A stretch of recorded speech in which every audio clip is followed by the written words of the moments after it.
Like what?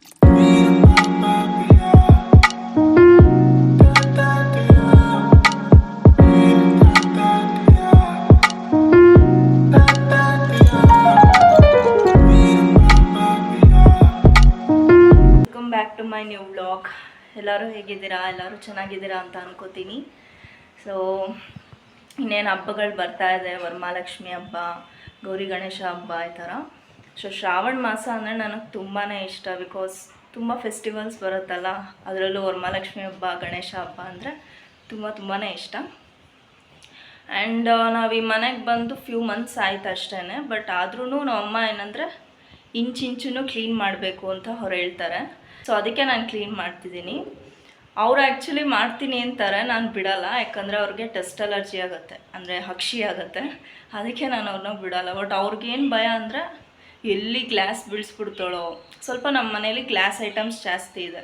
ಅವ್ರಿಗದೊಂದು ಟೆನ್ಷನ್ನು, ಎಲ್ಲಿ ಬೀಳಿಸ್ಬಿಡ್ತಾಳೋ, ಏನು ಮಾಡ್ತಾಳೋ ಬೆಳಗ್ಗೆ ವಾಶ್ ಮಾಡಬೇಕಾದ್ರೆ ಎಲ್ಲ ಅಂತ. ಅದಾದಮೇಲೆ ಈಗ ಕ್ಲೀನಿಂಗ್ ಮಾಡ್ತಾಯಿದ್ದೀನಿ. ಇನ್ನು ಮೇಲ್ಗಡೆ ಕಬೋರ್ಡ್ಸ್ ಎಲ್ಲ ಕ್ಲೀನ್ ಮಾಡಬೇಕು. ಅದಕ್ಕೆ ಕಾವ್ಯ ಬರಬೇಕು, ನಾನು ಹುಬ್ಳೆ ಅಂದರೆ ಆಗಲ್ಲ. ಅದನ್ನು ನಾಳೆ ಮಾಡ್ಕೊಳ್ಳೋಣ ಅಂತ ಸುಮ್ಮನಾಗಿದ್ದೀನಿ. ಅವಳು ಇವಾಗ ಎಲ್ಲ ಬಟ್ಟೆ ಎಲ್ಲ ಒಣಗಾಕ್ಬಿಟ್ಟು ಬರ್ತಿದ್ದಾಳೆ. ಅವಳಿಗೂ ವರ್ಕ್ ಇದೆ. ಹಾಗೆ ಓವರ್ ಹೆಡ್ ಕ್ಯಾಬಿನೆಟ್ ಎಲ್ಲ ಸ್ವಲ್ಪ ನೀಟ್ ಮಾಡ್ತಿದ್ದೆ. ಅಷ್ಟೊಂದೇನು ಡಸ್ಟ್ ಆಗಿರಲಿಲ್ಲ, ಬಟ್ ಆದರೂ ನೀಟಾಗಿರಲಿ ಅಂತ ಕ್ಲೀನ್ ಮಾಡ್ತಿದ್ದೆ. ಫ್ಯೂ ಮಂತ್ಸ್ ಆಯ್ತಲ್ವ ಬಂದು. ಸೊ ಹಾಗೇ ಎಲ್ಲ ಕ್ಲೀನ್ ಆದಮೇಲೆ ನ್ಯೂಸ್ ಪೇಪರ್ ಹಾಕ್ತೆ ಎಲ್ಲದಕ್ಕೂ. ಸೊ ಇಷ್ಟು ಐಟಮ್ಸ್ ಇತ್ತು ಗೈಸ್. ಇವಾಗ ಎಷ್ಟು ಬೇಕೋ ಅಷ್ಟನ್ನು ಮಾತ್ರ ಇಟ್ಕೊಂಡು ಬೇರೆ ಏನಾದ್ರು ಬೇಡ ಅನ್ನೋದನ್ನು ಮೇಲೆ ಎತ್ತಿಟ್ಬಿಡೋದು ಅಷ್ಟೇ. ಆ್ಯಂಡ್ ಅದಾದಮೇಲೆ ಗ್ಲಾಸ್ ಕಂಟೈನರ್ಸ್ ಎಲ್ಲ ಇತ್ತು, ಅದನ್ನೆಲ್ಲ ನೀಟಾಗಿ ವಾಶ್ ಮಾಡ್ತಾಯಿದ್ದೆ. ಸೊ ಗ್ಲಾಸ್ ಕಂಟೈನರ್ ಆಗಿರೋದ್ರಿಂದ ಸ್ವಲ್ಪ ಕೇರ್ಫುಲ್ಲಾಗಿ ವಾಶ್ ಮಾಡಬೇಕಲ್ವಾ. ಆಮೇಲೆ ನನಗೆ ಗ್ಲಾಸ್ ಕಂಟೈನರ್ ಅಂದರೆ ತುಂಬ ಇಷ್ಟ. ಯಾಕಂದರೆ ಅದು ಯುನೀಕಾಗಿ ಕಾಣುತ್ತೆ ಆ್ಯಂಡ್ ರಿಚ್ ಲುಕ್ ಕೊಡುತ್ತೆ. ಸೊ ಅದಕ್ಕೋಸ್ಕರ ನಂಗೆ ಗ್ಲಾಸ್ ಇಷ್ಟ ಆಗುತ್ತೆ. ಫೈನಲಿ ಗ್ಲಾಸ್ ಕಂಟೈನರ್ಸ್ದೆಲ್ಲ ಕಂಪ್ಲೀಟ್ ಆಯಿತು. ಸೊ ಹೊರಗಡೆ ಡ್ರೈ ಆಗೋಕ್ಕೆ ಬಿಟ್ಟೆ. Hi guys, welcome back to my new vlog. ಎಲ್ಲರೂ ಹೇಗಿದ್ದೀರಾ? ಎಲ್ಲರೂ ಚೆನ್ನಾಗಿದ್ದೀರಾ ಅಂತ ಅನ್ಕೋತೀನಿ. ಸೊ ನಾನು ಫುಲ್ ಕಂಪ್ಲೀಟ್ಲಿ ನಾನು ವಿಡಿಯೋ ಮಾಡೋಕ್ಕಾಗಲಿಲ್ಲ. ಬಿಕಾಸ್ ಟಯರ್ಡ್ ಆಗಿಬಿಟ್ಟಿದ್ದೆ. ಆ್ಯಂಡ್ ನೆನ್ನೆ ಥರ್ಸ್ಡೇ ಅಲ್ವಾ, ರಾಯರ ಮಠಕ್ಕೆ ಹೋಗಬೇಕಾಗಿತ್ತು. ಸೊ ಹಂಗೆ ಹಿಂಗೆ ಅಂತ ಫುಲ್ ಕಂಪ್ಲೀಟಾಗಿ ಮಾಡೋಕ್ಕಾಗಲಿಲ್ಲ. ಬಟ್ ಟ್ರೂಲಿ ನಾನು ನಿಜ ಹೇಳ್ಬೇಕಂದ್ರೆ ನಂಗೆ ಫುಲ್ಲು ಟಯರ್ಡ್ ಆಗಿದ್ದೆ. ಸೊ ಅದಕ್ಕೆ ನಾನು ಸ್ಟಾಪ್ ಮಾಡಿದೆ. ಸೊ ಆ ವಿಡಿಯೋನ ನಾನು ಮತ್ತೆ ಕಂಟಿನ್ಯೂ ಮಾಡ್ತಾ ಇದ್ದೀನಿ. ಕಂಟೈನರ್ಸ್ ಎಲ್ಲ ಸ್ಮಾಲ್ ಕಂಟೈನರ್ಸ್ ಎಲ್ಲ ವಾಶ್ ಮಾಡಿದೆ. ಸೊ ಈ ಥರ ಗ್ಲಾಸ್ ಕಂಟೈನರ್ಸ್ ಇರೋ ಎಲ್ಲ ಫುಲ್ ಕಂಪ್ಲೀಟ್ ಆಗಿದೆ. ಆ್ಯಂಡ್ ಇನ್ನೊಂದೇನೆಂದರೆ ನಮ್ಮ ಮನೇಲಿ ಜಾಸ್ತಿ ಗ್ಲಾಸ್ ಕಂಟೈನರ್ಸೇ ಇರೋದು. ಸೊ ಎಲ್ಲ ಗ್ಲಾಸ್ ಕಂಟೈನರ್ಸ್. ಇನ್ನೂ ಸ್ವಲ್ಪ ಗ್ರಾಸರೀಸ್ ತರಬೇಕು. ಲೈಕ್ ಇದೆ, ಬಟ್ ಹೊಸ್ದಾಗಿ ತರೋಣ ಅಂತ. ಯಾಕಂದರೆ ಹಬ್ಬ ಅಲ್ವಾ, ಸೊ ಹಬ್ಬ ಅಂದಾಗ ಹೊಸ್ದಾಗಿರಲಿ ಅಂತ. ಆ್ಯಂಡ್ ಇದೆಲ್ಲ ಇನ್ನೂ ಲೋಡ್ ಮಾಡಬೇಕು. ಇನ್ನೂ ಹಂಗೆ ಇದೆ. ಸೊ ಎಲ್ಲ ಗ್ಲಾಸು. ಅದಕ್ಕೆ ನಮ್ಮ ಅಮ್ಮಂಗೆ ಭಯ ಆಗ್ತಾಯಿತ್ತು, ಎಲ್ಲಿ ಹೊಡೆದಾಕ್ಬಿಡ್ತಾಳೆ ವಾಶ್ ಮಾಡಬೇಕಾದ್ರೆ ಅಂತ ಎಲ್ಲ. ಸೊ ಈ ಥರ ಅರೇಂಜ್ ಮಾಡಿದ್ದೀನಿ. ಸೊ ಎಲ್ಲ ಮಾಡಿದ್ದೀನಿ, ಬಟ್ ಅವ್ರಿಗೇನಾದ್ರು ಚೇಂಜಸ್ ಬೇಕಂದ್ರೆ ಅಮ್ಮ ಮಾಡ್ಕೋತಾರೆ ಅಷ್ಟೇ. ಸೊ ಇದಾಯಿತು. ನೆಕ್ಸ್ಟು ನಾನು ಇನ್ನೊಂದು ಹೇಳಬೇಕು ಗೈಸ್, ಮೇನ್ ಇಂಪಾರ್ಟೆಂಟ್ ಗ್ಲಾಸ್ ಯೂನಿಟ್ನ ತೋರಿಸ್ತೀನಿ ಬನ್ನಿ. ಇದೆ ಇಲ್ಲೇ ನಾನು ಫುಲ್ಲು ಗ್ಲಾಸ್ ಯೂನಿಟ್ಸ್ ಇಟ್ಟಿರೋದು. ಸೊ ಕಾಣ್ತಿದ್ಯಾ? ಆ್ಯಕ್ಚುಲಿ ನಾನು ಫೋನ್ ಇಟ್ಕೊಂಡೇ ಮಾಡ್ಬೋದಾಗಿತ್ತು. ನಾನು ಇದೆಲ್ಲ ತೋರಿಸ್ಬೇಕಲ್ಲ, ಅದಕ್ಕೆ ಫೋನ್ನ ಟ್ರೈಪಾಡಲ್ಲಿ ಇಟ್ಟಿದ್ದೀನಿ. ಸೊ ಇದೆಲ್ಲ full juice glass guys. Okay, ಯಾಕೆ ನಾನು ಇದನ್ನು ಇಲ್ಲಿ ಗ್ಲಾಸ್ ಯೂನಿಟ್ ಅಂತ ಮಾಡಿದ್ದೀನಿ ಅಂದರೆ, ಒಂದು ರೀಸನ್ನು, ಈಗ ಸಡನ್ಲಿ ಯಾರಾದರೂ ಬಂದಾಗ ನಾವು ಸಡನ್ನಾಗಿ ನಮಗೆ ಗ್ಲಾಸ್ ತೊಗೊಂಡು ನಾವು ಕೊಡ್ಬೋದು ಈಸಿಯಾಗಿ. ಸೊ ನಾವೆಲ್ಲೋ ಇಟ್ಟಾಗ ನಮಗೆ ಕನ್ಫ್ಯೂಷನ್ಸ್ ಆಗುತ್ತೆ. ಸೊ ಅದಕ್ಕೆ ನಾನು ಇಲ್ಲಿ ಇಟ್ಟಿರೋದು, ಇಲ್ಲಿ ಅರೇಂಜ್ ಮಾಡಿರೋದು. And small glasses, juice glasses. Mug ಇಲ್ಲಿ ಇಟ್ಟಿದ್ದೀನಿ, ಪನ್ನೀರ್ ಕಟ್ಟರು ಎಲ್ಲ ಅಲ್ಲೇ ಇಟ್ಟಿದ್ದೀನಿ. ಆ್ಯಂಡ್ ಇದು ಕೂಡ, ಇದು ಜ್ಯೂಸರ್, ಇದು ನಂದು. ಯಾರಾದರೂ ಬಂದಾಗ ಸಡನ್ಲಿ ಟೀ ಕಾಫಿ ಅವರಲ್ಸ್ ಏನಾದರೂ ಕೊಟ್ಟಾಗ ಇಟ್ಟರೆ ಇರಲಿ ಅಂತ ಇಟ್ಕೊಂಡಿದ್ದೀನಿ. ಸೊ ಇದನ್ನು ಸೈಡಲ್ಲಿ ಇಟ್ಟಿರೋದು. ಆಮೇಲೆ ಇದು ಟಿಶ್ಯೂ ಹೋಲ್ಡರ್. ಸೊ ಏನಾದರೂ ಬೇಕಾಗತ್ತೆ ಟಿಶ್ಯೂ ಕಿಚನಲ್ಲಿ ಏನಾದ್ರು ಮಾಡಿದಾಗ, ಲೈಕ್ ಏನಾದ್ರು ಡಸ್ಟ್ ಆದಾಗ ಕ್ಲೀನ್ ಮಾಡೋಕ್ಕೆ. ಸೊ ಇದೆಲ್ಲ ನಾನು ನೀಟಾಗಿ ಮಾಡಿದೆ ಗೈಸ್. ಫುಲ್ಲು ಬಂದು ಗ್ಲಾಸ್ ಯೂನಿಟ್. ಓಕೆ, ಸೊ ಇನ್ನೂ ಕೆಲಸ ಇದೆ ಗೈಸ್. ನಿಮಿಷ ನನ್ನ ಕೈಯೆಲ್ಲ ಇಟ್ಕೊಂಡ್ಬಿಡ್ತೀನಿ. ಸೊ ಇನ್ನೂ ಕೆಲಸ ಇದೆ. ಇನ್ನು ಮೇಲ್ಗಡೆ ಎಲ್ಲ ಕ್ಲೀನ್ ಮಾಡಬೇಕು. Clean means ಅಷ್ಟೊಂದೇನಿರಲ್ಲ. ಆ್ಯಂಡ್ ಅದಾದಮೇಲೆ ಇನ್ನೂ ಒಂದಿದೆ. ಸೊ ಇದೆಲ್ಲ ಫುಲ್ಲು ಏನೇನು ಬೇಕು ಅದೆಲ್ಲ ಇಟ್ಕೊಂಡು ಮಾತ್ರ ಎತ್ತಿಟ್ಬಿಡೋದು. ಜ್ಯೂಸರ್ದೆಲ್ಲ ಹಿಂಗಿಟ್ಟಿದ್ದೀನಿ. ಇದೆಲ್ಲ ಪನ್ನೀರ್ ಕಟ್ಟರು ಮತ್ತು ಇದು ಮಗ್ಗು, ಸಾರಿ ಇದು ಮಗ್ಗು, ಇದು ಏನು ಗೊತ್ತಾ, ಇಲ್ಲೆಲ್ಲ ಫುಲ್ಲು ನೀಟ್ ಮಾಡಬೇಕು. ಆ್ಯಂಡ್ ಯಾವ್ದು ಬೇಕು ಅದನ್ನು ಮಾತ್ರ ಇಟ್ಕೋಬೇಕು. ಲೈಕ್ ನಾನಂತೂ ಫುಲ್ಲು ಕುಕ್ಕಿಂಗ್ ಅಲ್ವಾ, ಸೊ ಎಲ್ಲ ಒಂದೇ ಕಡೆ ಇಟ್ಬಿಡ್ತಾ ಇದ್ದೆ. ಸೊ ಅದಕ್ಕೆ ಅಮ್ಮ ಏನಂದರು, ನಿಂಗೆ ಯಾವ್ದು ಬೇಕು ಅದನ್ನು ಮಾತ್ರ ಇಟ್ಕೊಬೇಡ, ಫುಲ್ ಸುಮ್ಮನೆ ಡಂಪ್ ಮಾಡ್ಕೋಬೇಡ ಅಂತ ಅಂದರು. ಸೊ ಅದಕ್ಕೆ ಇದನ್ನೆಲ್ಲ ಫುಲ್ಲು ನೀಟಾಗಿ ಇಟ್ಬಿಡ್ತೀನಿ. ಯಾವ್ದು ಬೇಕೋ ಅದನ್ನು ಮಾತ್ರ ಇಟ್ಕೊಳ್ಳೋದು ಅಷ್ಟೇ ಬಸ್. ಅದನ್ನು ನಾನು ನಿಮಗೂ ಅದೇ ಟಿಪ್ಸ್ ಕೊಡೋದು. ಸೊ ಯಾವುದನ್ನು ಜಾಸ್ತಿ ಪಾತ್ರೆಗಳನ್ನ ಇಟ್ಕೊಳಕ್ಕೆ ಹೋಗ್ಬೇಡಿ, ಆಮೇಲೆ ಅದನ್ನು ವಾಶ್ ಮಾಡಿ ಎತ್ತಿಟ್ಟು ಅದೊಂದು ಹಿಂಸೆ ಆಗುತ್ತೆ. ಸೊ ಯಾಕೆ ಅದಕ್ಕೆ ನನಗೆ ಈಗ ಅನಿಸ್ತು, ಎಷ್ಟು ಬೇಕೋ ಅಷ್ಟು ಇಟ್ಕೊಳ್ಳೋಣ ನಾನು ಕುಕ್ಕಿಂಗ್ಗೆ. ಆ್ಯಂಡ್ ನಾರ್ಮಲಾಗಿ ಕುಕ್ಕಿಂಗ್ಗೆ ನಾರ್ಮಲ್ ಪಾತ್ರೆಗಳು ಎಷ್ಟು ಬೇಕೋ ಅಷ್ಟು ಇಟ್ಕೊಳ್ಳೋಣ ಅಂತ ಅಷ್ಟೇ. ಸುಮ್ಮನೆ ಯಾಕೆಲ್ಲ ಜಾಸ್ತಿ ಡಂಪ್ ಮಾಡ್ಕೊಳ್ಳೋದಲ್ವಾ. ಸೊ ಇಲ್ಲೆಲ್ಲ ಫುಲ್ಲು ಮತ್ತೆ ಶೀಟೆಲ್ಲ ಹಾಸಿ ನೀಟ್ ಮಾಡಬೇಕು. ನಮ್ಮಮ್ಮ ಇವತ್ತು ಹೊರಗಡೆ ಹೋಗಿದ್ದಾರೆ, ಅದಕ್ಕೆ ಕೆಲವೊಂದು ಪಾತ್ರೆಗಳೆಲ್ಲ ಹಂಗೆ ಇಟ್ಬಿಡ್ತೀನಿ. ಸೊ ಅದು ಬಂದಮೇಲೆ ಯಾವ್ದು ಬೇಕೋ ಅದು ಅರೇಂಜ್ ಮಾಡ್ಕೊಳ್ಳಿ. ಸೊ ನನಗೆ ಎಷ್ಟು ಗೊತ್ತಿದೆ, ಎಷ್ಟು ಇಡಬೇಕು ಅದನ್ನು ಮಾತ್ರ ಇಟ್ಟಿರ್ತೀನಿ.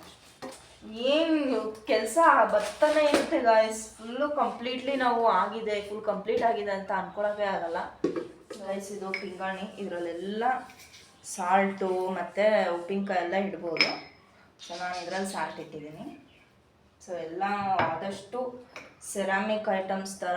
ಆ್ಯಂಡ್ ಇನ್ನೂ ನಾನು ತೋರ್ಸೋದು ಮರ್ತೋದು, ಇದು ಬಂದು ಆ್ಯಕ್ಚುಲಿ ನನ್ನ ಕುಕ್ಕಿಂಗ್ ವೀಡಿಯೋಸಲ್ಲೆಲ್ಲ ಇದು ಕಾಣಿಸಿರುತ್ತೆ. ಸೊ ಯಾರು ನೋಡಿಲ್ಲ ಸೊ ಅವ್ರಿಗೆ ಇದು ಗೊತ್ತಾಗ್ಬೋದು. ಇದು ಟ್ರಾಲಿ. ಸೊ ಇದರಲ್ಲಿ ನಾವು ಏನು ಇಡ್ಬೋದು ಅಂದರೆ ಈ ಕುಕ್ಕರ್, ವಿಷಲ್ಲು ಈ ಥರ ಎಲ್ಲ ನಾವು ಇಡ್ಬೋದು.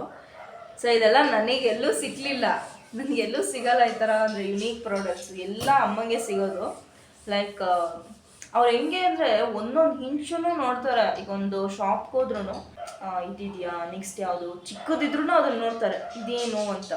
ಸೊ ಆವಾಗ ಈ ಥರ ಎಲ್ಲ ತರ್ತಾರೆ. ನಾನು ಎಲ್ಲೇ ಹೋದ್ರೂ ನನಗೆ ಬೇರೆ ಥರ ಸಿಗಲ್ಲ, ಅವ್ರೊಬ್ರಿಗೆ ಈ ಥರ ಎಲ್ಲ ಸಿಗೋದು. ನಾನು ಅದೇ ಶಾಪ್ಗೆ ಹೋಗಿದ್ನಲ್ಲಮ್ಮ, ನನಗೆ ಈ ಥರ ಸಿಕ್ಕೇ ಇಲ್ವಲ್ಲ ಅಂತ. ಅದೆಲ್ಲ ನನಗೆ ಸಿಗೋದು ಅಂತಾರೆ. ಅಂದರೆ ಅವಾಗ ಗೊತ್ತಾಯಿತು ಅವರು ಒಂದೊಂದನ್ನು ನೋಡ್ಕೊಂಬರ್ತಾರಲ್ಲ ಇನ್ನು ಅಂತ. ಸೊ ಅದೆಷ್ಟು ಕ್ಯೂಟಾಗಿದೆ ಅಲ್ಲ ಗೈಸ್ ಟ್ರಾಲಿ. ಜಾಸ್ತಿ ನನಗೆ ಆರ್ಗನೈಸ್ಡ್ ಆಗಿಡೋದು ತುಂಬ ಇಷ್ಟ ಆಗುತ್ತೆ. ಅದೇ ಅಂತ ಅಲ್ಲ, ಕಿಚನೇ ಅಂತ ಅಲ್ಲ, ನನ್ನ ರೂಮ್ಸಲ್ಲೂ ಅಷ್ಟೇ, ವಾರ್ಡ್ರೋಬ್ ಆಗಿರ್ಬೋದು, ಯಾವುದೇ ಆಗಿರ್ಬೋದು. ಸೊ ಅದನ್ನು ನೀಟಾಗಿ ಇಡೋದಕ್ಕೆ ನಾನು ಜಾಸ್ತಿ ಇಷ್ಟಪಡ್ತೀನಿ. ಸೊ ನೋಡಿ, ಇದರಲ್ಲಿ ಇದ್ರ ಕೆಳಗಡೆನೂ ನಾನು ಕಾರ್ಡ್ಬೋರ್ಡ್ ಥರ ಇಟ್ಟಿದ್ದೀನಿ. ವೈ ಬಿಕಾಸ್ ಎಲ್ಲೂ ಅದು ರಸ್ಟ್ ಆಗಬಾರ್ದು, ಲೈಕ್ ಏನು ಧೂಳಾಗಬಾರ್ದು, ನೀರು ಬಿದ್ದು ಮಾರ್ಕ್ ಕುಡಿಬಾರ್ದು ಅನ್ನೋದಕ್ಕೋಸ್ಕರ ನಾನು ಅದನ್ನು ಇದನ್ನ ಇಟ್ಟಿರೋದು. ಆ್ಯಂಡ್ ಇನ್ನೊಂದು ನಿಮ್ಮೆಲ್ಲರಿಗೂ ಗೊತ್ತಿರುತ್ತೆ, ಇದು ಕಿಚನ್ ಬ್ಯಾಸ್ಕೆಟ್. ಸೊ ಇದಕ್ಕೆ ನಾನು ಏನು ಮಾಡಿದ್ದೀನಿ ಅಂದರೆ ಶೀಟ್ನ ಹಾಸಿದ್ದೀನಿ. ಸೊ ಯಾಕೆ ಶೀಟ್ ಹಾಸೋದು, ಒಂದು ಗಲೀಜಾಗಬಾರ್ದು ಅಂತ. ಆ್ಯಂಡ್ ಇನ್ನೊಂದು ಏನಪ್ಪ ಅಂದರೆ ರಸ್ಟ್ ಆಗಬಾರ್ದು. ನಾವು ಸಡನ್ಲಿ ನಾವು ಈ ರ್ಯಾಕಲ್ಲಿ ಇಟ್ಬಿಟ್ಟಾಗ ಏನಾಗುತ್ತೆ, ರಸ್ಟ್ ಆಗುತ್ತೆ. ಸೊ ಅದರಿಂದ ಏನಾಗುತ್ತೆ, ರಸ್ಟ್ ಮಾರ್ಕ್ ಉಳ್ಕೊಳ್ಳುತ್ತೆ ಆ್ಯಂಡ್ ಅದೊಂಥರ ಚೆನ್ನಾಗಿ ಕಾಣಲ್ಲ. ಸೊ ಅದಕ್ಕೆ ಏನು ಮಾಡಬೇಕು, ನಾವು ಮುಂಚೆನೇ ಶೀಟ್ನ ಹಾಸ್ಬಿಡ್ಬೇಕು. ಓಕೆ, ನೀಟಾಗಿ ಫೋಲ್ಡ್ ಮಾಡಿ ಹಾಸಿರೋದು. ಲೈಕ್ ನೋಡಿ, ಈಗ ನೋಡಿ ನಾನು ಶೀಟ್ ಹಾಸಿರೋದ್ರಿಂದ ಸೊ ಯಾವುದೇ ಥರದ ರಸ್ಟ್ ಎಲ್ಲ ಆಗಿಲ್ಲ. ಸೊ ಈ ಟಿಪ್ಸ್ನ ನೀವು ಅರ್ಥ ಮಾಡ್ಕೋಬೇಕು. ಓಕೆ, ನಾನು ಯಾವ ರೀತಿ ಅರೇಂಜ್ ಮಾಡಿದ್ದೀನಿ ಅಂದರೆ ಸೆಟ್ ಆಫ್ ಸೌಟ್ಸು ಆ್ಯಂಡ್ ಗ್ಲಾಸಸ್ಸು, ಇಲ್ಲಿ ಏನು ಇಡಬೇಕು ಅದನ್ನು ಮಾತ್ರ ಇಟ್ಟಿದ್ದೀನಿ, ಆ ಪ್ಲೇಸ್ಗೆ ಇಟ್ಟಿದ್ದೀನಿ. ಸೊ ಎಲ್ಲ ಸೈಜ್ ಸೋಟ್ಸು ಇಲ್ಲಿದೆ. ಆ್ಯಂಡ್ ಇದು ಅಷ್ಟೇ, ಫುಲ್ಲು ಮಜ್ಜಿಗೆ ಮಾಡೋದು, ಆಮೇಲೆ ಲೆಮನ್ ಸ್ಕ್ವೀಸ್ ಮಾಡೋದು, ಸೊ ಎಲ್ಲ ಇಲ್ಲೇ ಇದೆ. ಸೊ ಅದಾದಮೇಲೆ ಫುಲ್ಲು ಗ್ಲಾಸಸ್ಸು. ಸೊ ಅಲ್ಲೂ ಅಷ್ಟೇ, ಎಷ್ಟೆಷ್ಟು ಬೇಕೋ ಅದನ್ನೆಲ್ಲ ಇಲ್ಲಿ ಇಟ್ಟಿದ್ದೀನಿ. ಸೊ ಈ ಥರ ಅರೇಂಜ್ಮೆಂಟ್ಸ್ ಮಾಡ್ಕೊಳ್ಳಿ, ಆವಾಗ ನಿಮ್ಗೆ ಯಾವುದು ಕಷ್ಟನೂ ಆಗೋಲ್ಲ. ಇದು ಆ್ಯಂಡ್ ಇದು ಅಷ್ಟೇ, ಇಲ್ಲೂ ವುಡ್ಡೊಂದೆಲ್ಲ ಇಟ್ಟಿದ್ದೀನಿ. ಸೊ ಡಂಪ್ ಆಗಿರೋದಕ್ಕಿಂತ ಈ ಥರ ಅರೇಂಜ್ಮೆಂಟ್ಸ್ ಮಾಡಿಟ್ರೆ ನಿಮಗೆ ಚೆನ್ನಾಗಿರುತ್ತೆ ಆ್ಯಂಡ್ ಈಸಿಯಾಗಿಯೂ ಎಲ್ಲ ಸಿಗುತ್ತೆ. ಸೊ ನಾನು ಯಾಕೆ ಇಷ್ಟೆಲ್ಲ ಡೀಟೇಲ್ಸ್ ಹೇಳ್ತಾ ಇದ್ದೀನಿ ಅಂದರೆ, ಒಂದು ನಮ್ಮಲ್ಲಿ ಶ್ರದ್ಧೆ ಭಕ್ತಿ ಇರಬೇಕು. ನಮ್ಮಮ್ಮ ನನಗೆ ಅದೇ ಹೇಳ್ಕೊಟ್ಟಿದ್ದು, ಏನೇ ಒಂದು ಕೆಲಸ ಮಾಡಿದಾಗಲೂ ಅದರಲ್ಲಿ ಶ್ರದ್ಧೆ ಭಕ್ತಿ ಅನ್ನೋದು ಇರಬೇಕು. ಓಕೆ, ಆ್ಯಂಡ್ ಇನ್ನೊಂದು ಏನಂದರೆ, ನಾವು ಏನೇ ಒಂದು ಈ ಕಿಚನೇ ಅಂತ ಅಲ್ಲ, ಎನಿಥಿಂಗ್. ಸೊ ನಾವು ನೀಟಾಗಿ ಇಟ್ಟಾಗ, ಒಂದು ಆರ್ಗನೈಸ್ಡಾಗಿ ಇಟ್ಟಾಗ ನಾವು ಈಸಿಯಾಗಿ ಅದನ್ನು ಪಿಕ್ ಮಾಡಿಬಿಟ್ಟು ನಾವು ಅಡುಗೆ ಮಾಡ್ಬೋದು. ಆ ಥರ ನೀಟಾಗಿ ಜೋಡಿಸಿಟ್ರೆ ಬಂದ ತಕ್ಷಣ ನಾವು ಈಸಿಯಾಗಿ ಕುಕ್ ಮಾಡ್ಬೋದು ಆ್ಯಂಡ್ ಮೈಂಡ್ ಕೂಡ ಫ್ರೆಶ್ ಆಗಿರುತ್ತೆ. ಸೊ ಅದೊಂದು ಟಿಪ್ಸ್ ನಾನು ಅಮ್ಮನಿಂದ ಕಲ್ತಿದ್ದು. ಸೊ ನೀವೂ ಇದನ್ನು ಫಾಲೋ ಮಾಡಿ. ಓಕೆ, ಸೊ ಇಲ್ಲೆಲ್ಲ ನನ್ನದೇ ಐಟಮ್ಸ್ ಅಂದರೆ ಕುಕ್ಕಿಂಗ್ ಐಟಮ್ಸ್ನ ಇಲ್ಲೇ ಇಟ್ಟಿರೋದು ನಾನು ಈ ರೀತಿ ಓಡಿಸ್ತೀನಿ. ಸೊ ಇಲ್ಲೆಲ್ಲ ನೀಟಾಗಿ ಉಡಿಸ್ಬಿಟ್ಟು ಪೇಪರ್ ಹಾಕ್ತಾ ಇದ್ದೀನಿ. Stainless steel fry pan. So ಇದು ಕುಕ್ಕಿಂಗಿಗೆ ಮಾತ್ರ ಇಟ್ಕೊಳ್ತಾ ಇರೋದು ನಾನು, ಕುಕ್ಕಿಂಗ್ ವೀಡಿಯೋಗೆ. ಇದು ಬಂದು ಬ್ರೆಡ್ ಟೋಸ್ಟರು. ಇನ್ನೂ ಇದನ್ನು ವೀಡಿಯೋ ಹಾಕಿಲ್ಲ ಇನ್ಸ್ಟಾದಲ್ಲಿ, ಬಟ್ ಇಟ್ಕೊಂಡಿದ್ದೀನಿ ಮಾಡೋಣ ಅಂತ. ಆ್ಯಂಡ್ ಇನ್ನೊಂದು ಕಿಚನ್ ಸ್ಕೇಲು. ಇದೇನಕ್ಕಾದ್ರೂ ಬೇಕಲ್ಲ, 4 ಗ್ರಾಮ್ಸ್ ಇಷ್ಟು ಗ್ರಾಮ್ಸ್ ಹಾಕ್ತೀವಿ ಅನ್ನೋದಕ್ಕೆಲ್ಲ ಬೇಕಲ್ಲ. ಸೊ ಅದಕ್ಕೆ ಹಾಕೊಂಡಿದ್ದೆ. So cooking. So this is the entrance. Okay,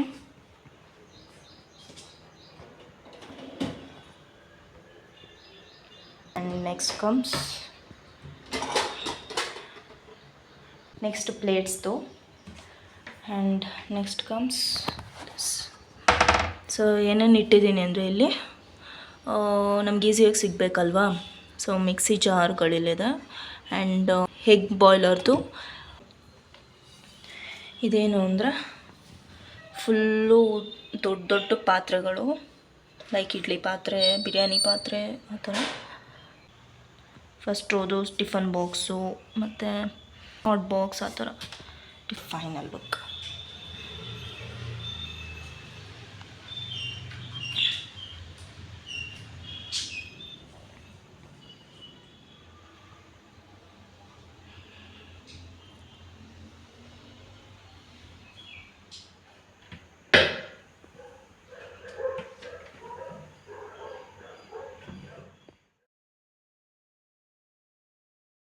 ಇದಾಗಿತ್ತು ಇವತ್ತಿನ ವಿಡಿಯೋ. ನಿಮ್ಗೆ ಈ ವಿಡಿಯೋ ಇಷ್ಟ ಆಗಿದ್ರೆ ಲೈಕ್, ಶೇರ್, ಸಬ್ಸ್ಕ್ರೈಬ್ ಮಾಡಿ. Thanks for watching. ಬಾಯ್.